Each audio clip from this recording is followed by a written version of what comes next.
Hello everyone and welcome back to another video from Gameplay Classic. In this video, I'm going to show you how to skip a level on the Ramboat game. So let's get started right away. First of all, open up the Ramboat game on your device, and once you open it up, you will be taken into the main menu from which you can directly start your game. Now, if you wish to make any upgrades, you can do them directly from the homepage. And after you are done with your character upgrades as well as vehicles and gadgets, go ahead and tap on your screen to start your game. Now, depending upon whether you have this reward previously, you will see the free skip button at the right side, which you can tap on, and this will directly race past the first level, and you will now reach level 2 directly. You can get this reward by playing the poker, which you can do by collecting poker chips within each level of the game. Through these rewards, you will be able to skip the level that you don't wish to play if you want to complete the game. And there you have it.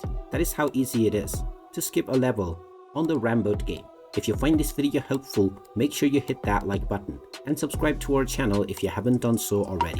Also ring that notification bell to never miss another update from us. Thank you for watching, and I will see you again in the next video.